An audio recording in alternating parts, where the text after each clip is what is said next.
Hello children. So we are going to start with basic salt. As we have finished with acid and normal salt, we have to understand that there is one more type of salt in your syllabus, and that is basic salt. So definition is important. Mark it in your textbook and you have to learn it, and examples are important. So in this two sentences have to come if the definition for basic salt is asked. Now, basic salt is formed by the replacement of hydroxyl radical of triacetic base. It can be triacetic or diacetic base. As you can see in the example, they have taken copper nitrate. So, copper hydroxide is a diacetic base. So, you can see over here CuOH twice is the molecular formula for copper hydroxide. So, here you can see it is having two hydroxyl groups. So it is copper 2 hydroxyl group. So from this one hydroxyl is removed, or it is replaced by the nitrate, and one hydroxyl is left. So this particular salt which is formed is known as copper nitrate, but here you can see it has a cation, that is a metallic group. So Cu is present. It has hydroxyl ion, that is a base, and it has an anion, okay, that is nitrate. So similarly, you can see copper chloride also metallic group, hydroxyl group, and chloride. So there are three parts for the salt. So this particular type of salt is known as basic salt. Okay. Now we go to the type of this particular salt in detail. And now again, that is also asked in exam. So mark it important. So here you can see that there are three types of salt. One is double salt, mixed salt, and complex salt. They give you examples. So you have to learn example and you have to identify which type of salt it is. So you can see double salt as the example says, alum and more salt is a double salt. So double salt, you can see potassium sulfate, aluminium sulfate, and 24 molecules of water is present in alum. So it is made up of two simple salts. One is potassium sulfate and aluminium sulfate. So when these two simple salts combine together and there is 24 molecules of water along with these two simple salts, it forms alum, which is a crystalline salt. So this is the example of double salt. And more salt, you can see ammonium sulfate and ferrous sulfate along with 6 water molecules form more salt. So these two examples you have to remember under double salt. Then after that, definition is not asked. So you have to only remember the examples with respect to double salt. After that is mixed salt. Mixed salt is also comes under basic salt. Now in mixed salt, what is the difference that you can see over here? It has two basic radicals or two acidic radicals. For example, sodium, potassium, carbonate. If you see in this salt, sodium is a cation, which is a basic radical. Again, potassium is a basic radical. So you can see two cations, sodium and potassium, are present along with carbonate. Or it can be bleaching powder in which oxychloride, that is OCl minus, is an anion and chloride is anion. So two negative radicals or two positive radicals, if it is present in the salt along with one negative or one positive radical, then it is known as mixed salt. So you have to learn about mixed salt. And then another type, it is complex salt, which is again a part of basic salt. In complex salt, what happens is the complex ion is present. Like here you can see mercuric iodide, that is HgI4, is present. So potassium mercuric iodide is a complex salt because it has a complex ion. Here you can see silver cyanide, that is AgCN twice, is the complex ion which is present in sodium silver cyanide. So this is a complex salt. Then you can see sodium zincate, Na2ZnO2. So zincate is the complex ion. So if complex ion is present, then it is known as complex salt. So you have to learn the examples. And again, here the last one you can see is tetraamine copper sulfate. So tetraamine is the complex ion. So this is a complex one. So you have to remember with the help of examples. This is important and is asked in exam. So mark it important. So all this tick mark, it is important and you have to learn it. Okay. Now next we go to the next page. Now this table is very, very important. Now you have to remember this table because when you have to prepare salts, you should know that whenever you are carrying out double decomposition method or precipitation method, for that the salts which are formed is only formed by mixing the soluble compounds. So if you are taking nitrate or if you are taking sulfate, these are the soluble compounds. As you can see, all sulfates, all nitrates, all nitrites are soluble. So then you can select potassium nitrate and calcium sulfate, anything which is, because it is soluble and you can carry out the double decomposition method. And you should know which are the insoluble salts formed so that you know that they will form as a PPT, precipitate. For that reason, you should know this table. So you remember that all sodium, potassium, ammonium salts are soluble. Nitrates, nitrites, bicarbonate, sulfates and chlorides. Okay, these five, if you remember that they are soluble for all the compounds, and there are some exceptions like bicarbonate, you can see potassium and sodium bicarbonate are sparingly soluble. Whereas for sulfates, you can see lead sulfate, silver sulfate, calcium sulfate and barium sulfate. These are the four sulfates which are insoluble, and they are insoluble in cold water. So they might be soluble in hot water. Then chlorides, lead chloride, silver chloride and mercury chloride are insoluble in cold water. Lead chloride is soluble in hot water. So if soluble in hot water, they will write it down. That's they are soluble in hot water. So these all are insoluble in even in hot water. So lead chloride is soluble in hot water.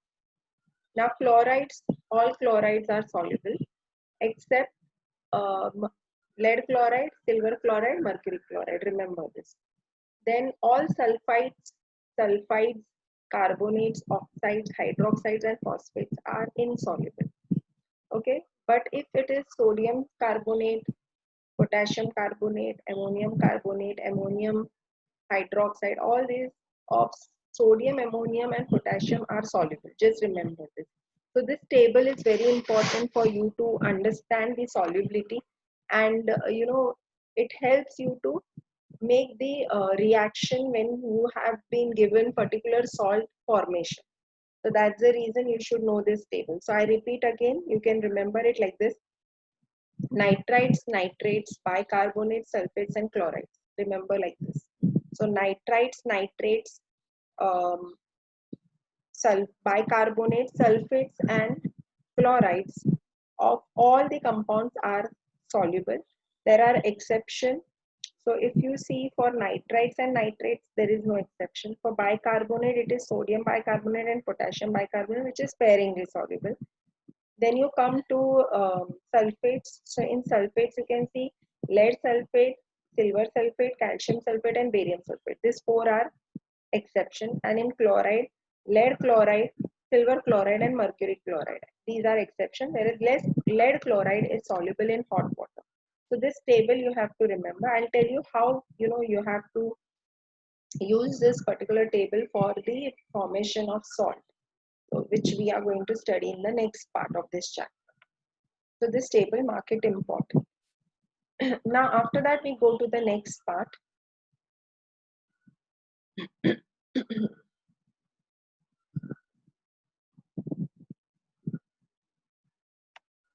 So in the next part, this particular direct combination, where you are going to talk about the formation of salt.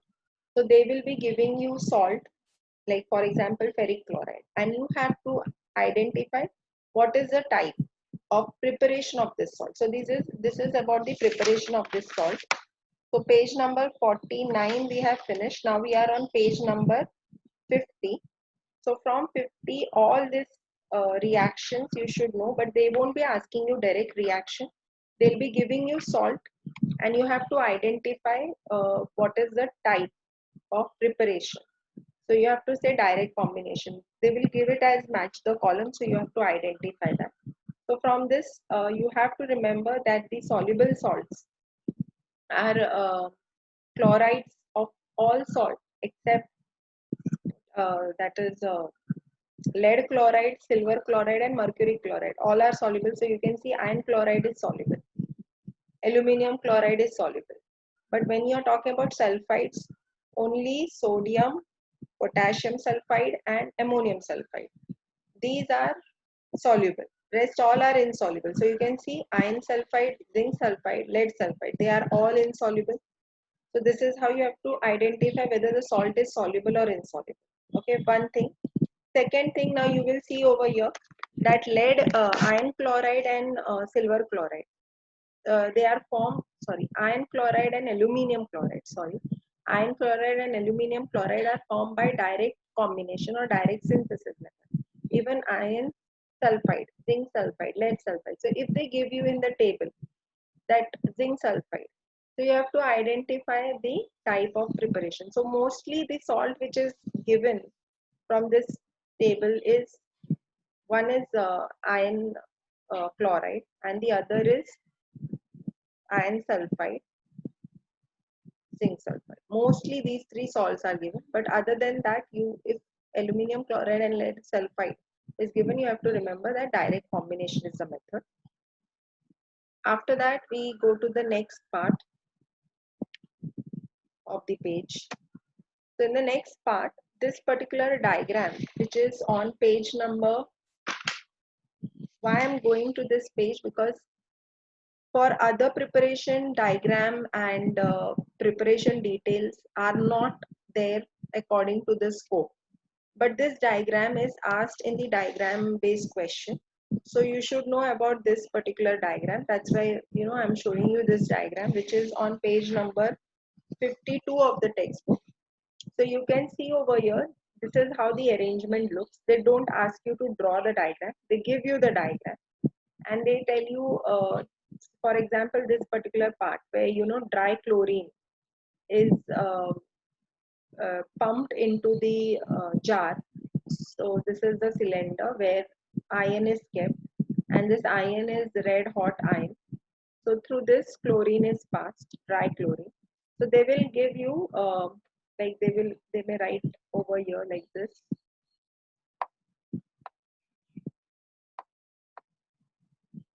Okay, and they will write over here A.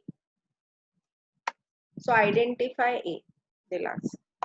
So you should know A is dry chlorine. Okay, then they'll give you like this, they'll shade it over here and they will give this part. And they will say identify B. So you should know it is iron coil.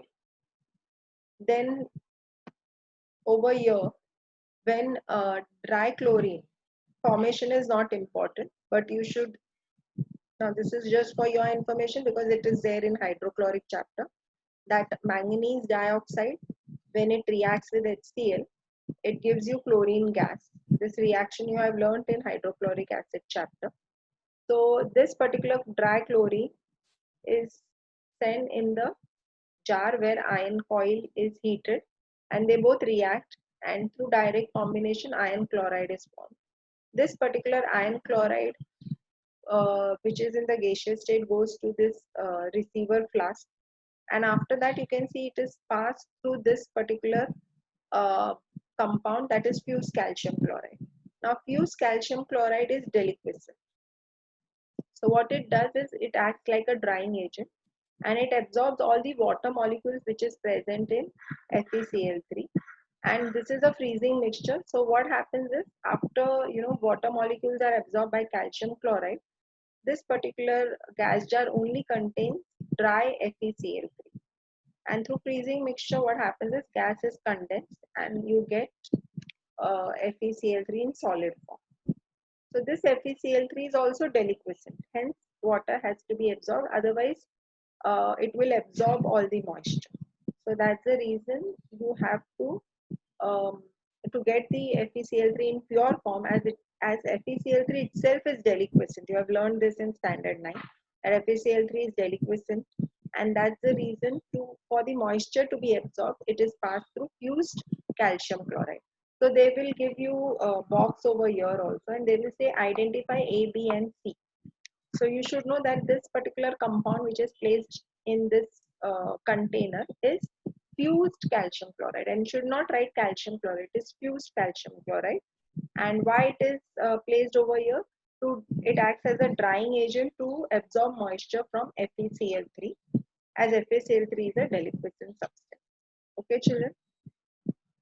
Now this is important. After that, we move on to the next part. So the next part is, here you can see that active metal is reacting with acid to give soluble salt and hydrogen gases given. So again, if it is given FeSO4, how it is formed? So you should know that the formation of FeSO4 is displacement reaction. So here you can see it is a displacement reaction. When metal reacts with acid, we have learned this in standard 9 that whenever metal reacts with acid, as reactivity series you have learned. In reactivity series, iron is placed before hydrogen. So that's why iron has the ability to displace hydrogen. So FeSO4 is formed and hydrogen gas is released. And then FeCl2 also is formed in a similar manner, zinc sulfate and magnesium chloride. Mostly they ask about these two salts, which you should remember. And if another salt like FeCl2 is asked or ZnSO4 is asked, so you should write displacement reaction. These three salts are most probably asked. MgCl2 is not asked, but remember all of them. And these reactions are simple. So reaction is not asked most of the cases. Its method is asked, as I told you in match the following. But practice the reaction as well, as it is given important in scope. So this all reactions are important, and write over here displacement reaction.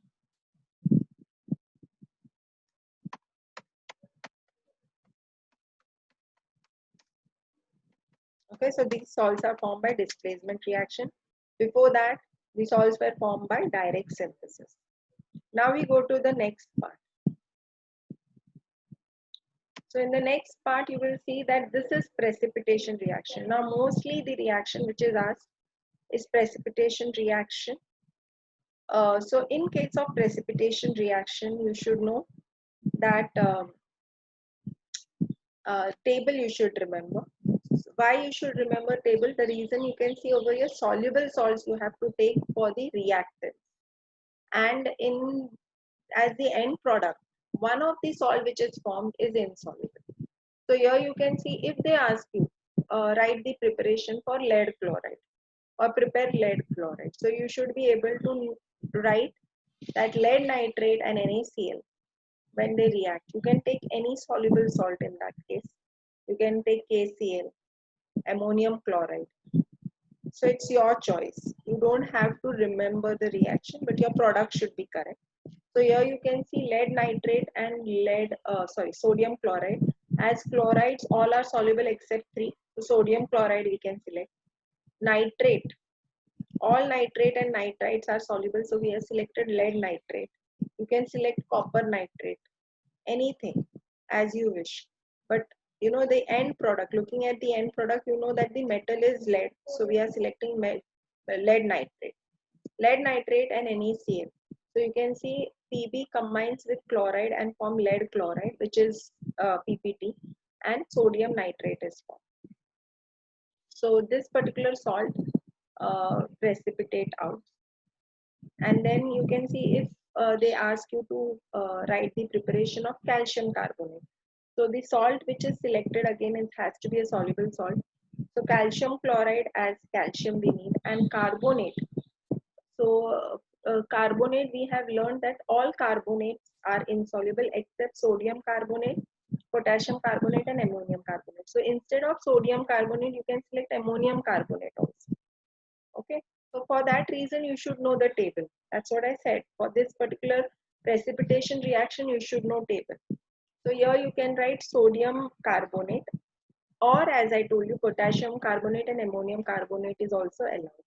So calcium chloride and sodium carbonate, when it reacts, you get calcium carbonate because you know double decomposition reaction. So calcium will combine with carbonate and sodium chloride will be formed. Now, now they have given the end product zinc carbonate. So zinc carbonate means you need zinc. So any soluble salt of zinc. So you can take zinc nitrate also because all nitrates are soluble. So you can take zinc nitrate. Sulfates all are soluble. Exception is three. That is lead sulfate, silver sulfate. Sorry, there are four: calcium sulfate and barium sulfate. So these are the exceptions. Leaving these exceptions, zinc sulfate is soluble, so you can select zinc sulfate, zinc nitrate, as I told you. And then you want carbonate. So from carbonate, three carbonates are soluble, so we have selected this time ammonium carbonate. You can select sodium carbonate also.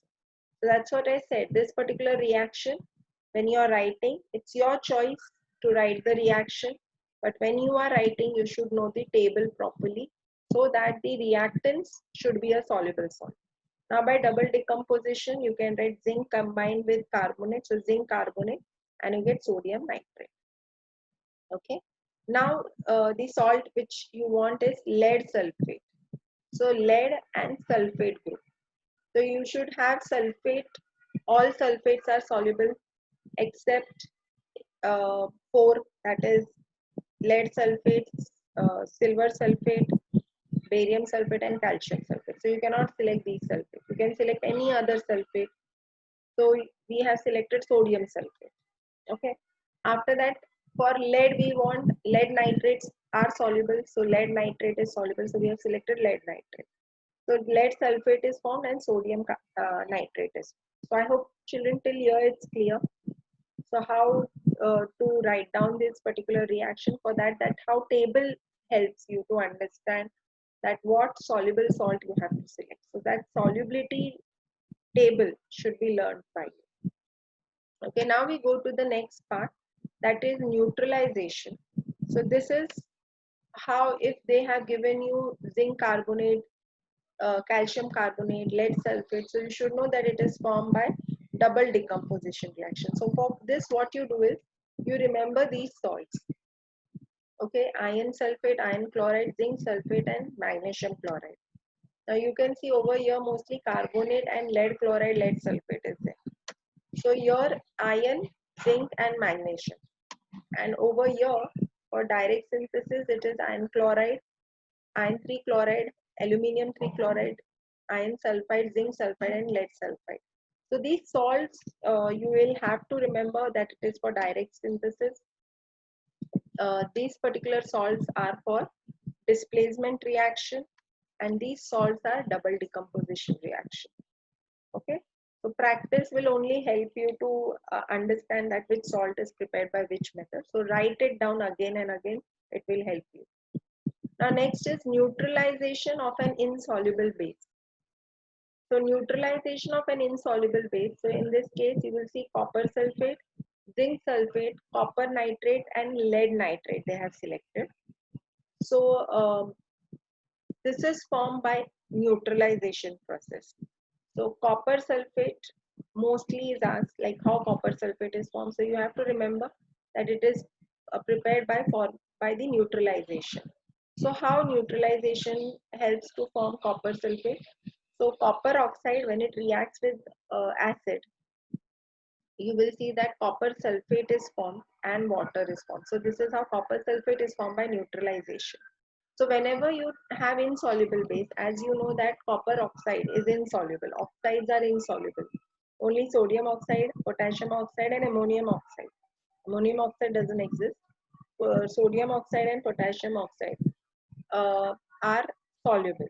So it is insoluble. Copper oxide is insoluble. So when it reacts with acid, it will be, whenever insoluble base has to be reacted, take acid in that case. Don't take two salts. So in that case, you take acid. So you have to select H2SO4, which is non-volatile acid. So it reacts with that and you get copper sulfate and water. Now lead nitrate. So here you can see lead nitrate, which is a soluble salt. How is it prepared? Lead oxide, again insoluble. It reacts with lead nitrate. You get, sorry, it reacts with nitric acid. So lead oxide, when it reacts with nitric acid, you get lead nitrate and water. So that is how lead nitrate is prepared by neutralization reaction. So for neutralization, mostly you have to remember neutralization of an insoluble base with acid when it is reacted. Under that, you have only two salts, copper sulfate and lead nitrate. So remember, under that, copper sulfate and lead nitrate is formed. One is with oxide and the other is with hydroxide. Because both oxides and hydroxides are insoluble. As we know, only three, sodium hydroxide, potassium hydroxide and ammonium hydroxide are soluble hydroxide. So you have to react them with acid to form this corresponding salt. Okay, so neutralization of an insoluble base.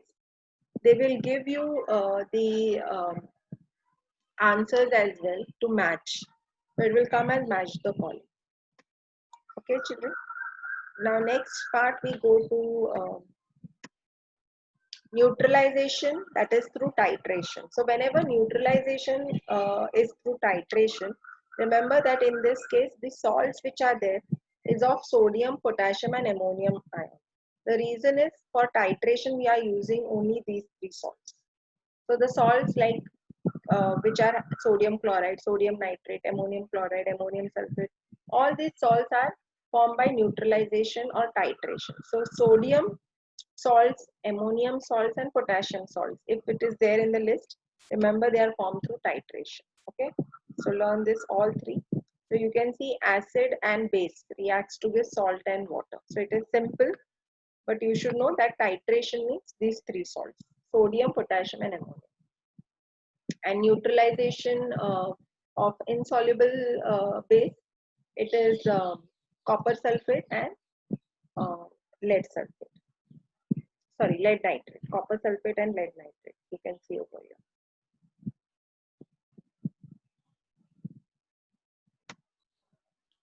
So these two salts, copper sulfate and lead nitrate, which are formed by titration of an insoluble base. And titration, neutralization of an insoluble base, you have to remember copper sulfate and lead nitrate. If it is neutralization with the help of titration, then you have to remember potassium, sodium and ammonium salts. Okay, children. Now we go to the next part. The next part is action of dilute acid. So action of dilute acid on carbonates and bicarbonates. This is important again. So action of acid, as you know, carbonate and bicarbonate. Bicarbonates all are soluble, but carbonates only three are soluble, that is sodium, potassium and ammonium carbonate. Otherwise rest are insoluble. So now these particular insoluble carbonates have to be reacted with acid. So you can see lead carbonate, when it reacts with nitric acid, you get lead nitrate. Zinc carbonate, when it reacts with nitric acid, you get zinc nitrate. Water and carbon dioxide gas is released. Because whenever it is carbonate reacting with acid, carbon dioxide is released. Copper carbonate, when it reacts with sulfuric acid, you get copper sulfate, water and carbon dioxide. Copper carbonate, when it reacts with hydrochloric acid, you get copper chloride, water and carbon dioxide. This all reaction you have to practice, children. That's why this chapter is like writing and practicing the reaction. For sodium carbonate, you can see as it is soluble, sodium carbonate is soluble.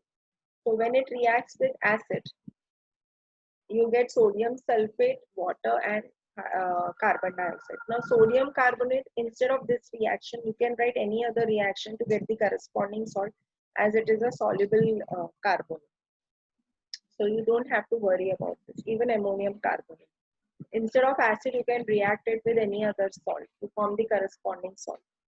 Okay, but when you are reacting it with acid, you should know that it will give you water and carbon dioxide. Same with potassium bicarbonate. When it reacts with acid, you get the corresponding sulfate, because it is reacting with sulfuric acid. So potassium sulfate, water and carbon dioxide. Okay children, now we go to the next part. Now this reaction is very important and you have to write it in steps. Now why this reaction you have to write in steps? Because here you can see that is preparation of an insoluble salt from another insoluble salt. So both salt which you want to get and which you are taking as the reactant, both are insoluble. So it has to be reacted with acid and then with salt.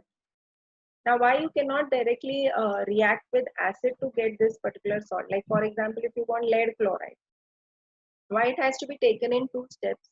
The reason is if you're getting lead chloride directly, like if you take lead nitrate and react it with HCl, so lead chloride which is formed in that particular process will stop the reaction further. The acid will not be able to react. The reason is it will form a coating. So for that, what you're doing is you're taking lead oxide. You're first reacting it with nitric acid, getting lead nitrate. And this further lead nitrate, you are reacting with sodium chloride, salt, and then you are getting lead chloride from that. So this is how the reaction has to be written in two steps. So always in the first step, you will see that you are taking nitric acid. So lead oxide reacts with nitric acid, double decomposition. So lead nitrate is formed and water is formed. This lead nitrate, when it reacts with sodium chloride, you get sodium nitrate and lead chloride, which is a PPC. Again, next preparation is for lead sulfate from lead carbonate. So lead carbonate, when it reacts with nitric acid, you get lead nitrate. As it is a carbonate, you will have to write lead nitrate, water and carbon dioxide. This lead nitrate, again you have to react with another soluble salt. So instead of sodium chloride, you can take potassium sulfate, ammonium sulfate. As sulfates all are soluble, you can take copper sulfate, anything.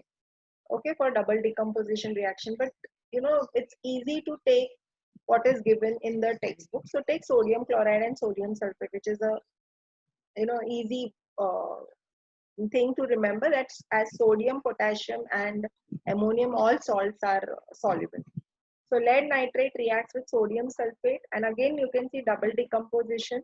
So lead sulfate is formed and sodium nitrate is formed. Okay, so this is how you got these two salts. Then the third one is you have to prepare lead chloride from lead carbonate. So lead carbonate reacts with nitric acid. So it forms lead nitrate, water and carbon dioxide. This particular lead nitrate, when it reacts with salt, you get sodium nitrate and lead chloride. Again, double decomposition reaction. Okay, children. Now we move on to the next part. So in the next part, you can see over here, this part is also very important. So where you have to write the reaction of acids with carbonates, hydrogen carbonates means bicarbonate, sulfides and sulfides. So this is what we have learnt in hydrochloric chapter, that whenever bicarbonate reacts, you get salt, water and carbon dioxide, and whenever carbonate reacts, you get with acid, you get salt, water and carbon dioxide. So this is about bicarbonate and carbonate. And when sulfite reacts or sulfate reacts, you get salt, water and sulfur dioxide. And whenever sulfide reacts, you get salt and hydrogen sulfide gas. So this particular which gas is released, this is important.